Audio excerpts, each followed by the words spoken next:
नमस्कार दोस्तों, मेरा चैनल कथा भक्ति सागर में आप लोग का स्वागत है। आज हम कबीर दास जी की बहुत ही सुंदर एक कथा सुनेंगे। बिल्कुल सच्ची घटना पर आधारित कथा है। कबीर दास की पत्नी का नाम लोई था और लड़का का नाम कमाल और लड़की का नाम कमली था। वो कपड़ा बुनने का काम करते थे और जो कपड़ा बुनते थे, जितना भी उनसे बुनाता था कपड़ा, उसको बेच के ही वो गुजारा करते थे। एक बार कपड़ा बुने और ले गए बाजार में बेचने के लिए। उन्होंने सोचा कि आज कपड़े को बेच के जो पैसा आएगा उससे खाने पीने का सामान लाऊंगा। बहुत मुश्किल से ही उन लोग का गुजारा चलता था। जब वो बाजार में कपड़ा रखे बेचने के लिए तो उधर से एक संत महात्मा जा रहे थे। उन्होंने कहा कि मेरे पास पहनने को कुछ नहीं है, मेरी ये लंगोटी फट गई है, तो मुझे इस वस्त्र में से थोड़ा सा दे दो ताकि मैं इसको पहन लूंगा। कबीर दास सोचने लगे, ये तो मैं लाया था बेच के खाने पीने के लिए, लेकिन भगवान की जैसी इच्छा। उन्होंने उस कपड़े को आधा फाड़ के सोचा कि दे दें और आधा बेच देंगे। वो जैसे ही कपड़े का दो टुकड़ा करने लगे, जो संत कबीर थे बोले, अब दे रहे हो तो पूरे ही दे दो ताकि तन पे भी लपेट लूंगा। उनको लालच आ गया था संत को। कबीर दास सोचे, जो इसके मन में बस गया है छोड़ो, उसको दे देते हैं। उन्होंने वो कपड़ा दान कर दिया। दान तो कर दिए, अब घर को चले। सोचे अब मैं घर कैसे जाऊंगा।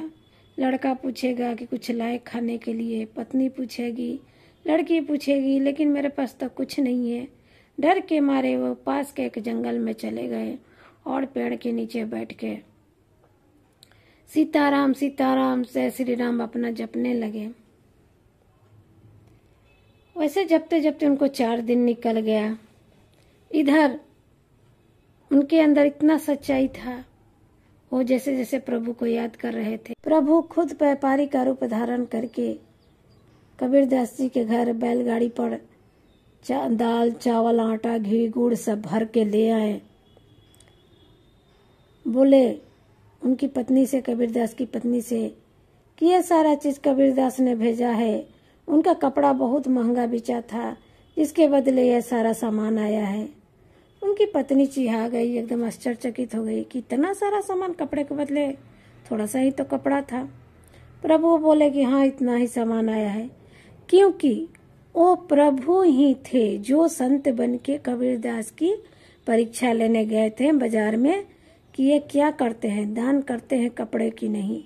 लेकिन कबीर दास के अंदर इतनी सच्चाई थी कि उन्होंने उस वस्त्र को बिना पैसे का प्रभु को दान कर दिया था। तो दान जो भी हम दान करते हैं उसका फल कहीं न कहीं आपको जरूर मिलेगा, इसलिए दान करना चाहिए। जैसे भी जितना सहयोग हो उतना ही करना चाहिए।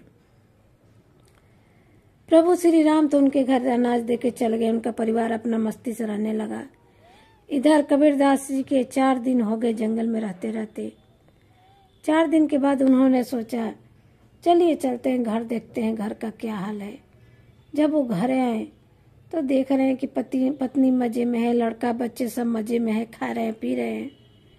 कबीर दास ने अपनी पत्नी से पूछा कि ये सब क्या है लोई। तब उनकी पत्नी ने कहा कि आप ही ने तो कपड़ा बेचा था, जिसके बदले एक सेठ आए थे और ये सारा सामान घर में दे गए कि आपका कपड़ा बहुत महंगा बेचा है।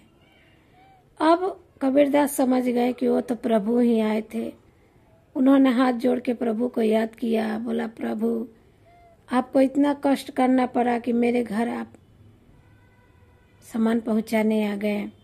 और तभी से कबीर दास जितना भी राशन था सबको पूड़ी बुनिया सब्जी बना बना के संत को सबको खिलाने लगे, जो भी आता कि ले जाइए खाइए, प्रभु का नाज है, प्रभु का नाज है। तो ये बिल्कुल कबीर दास के जीवनी की सच्ची घटना है।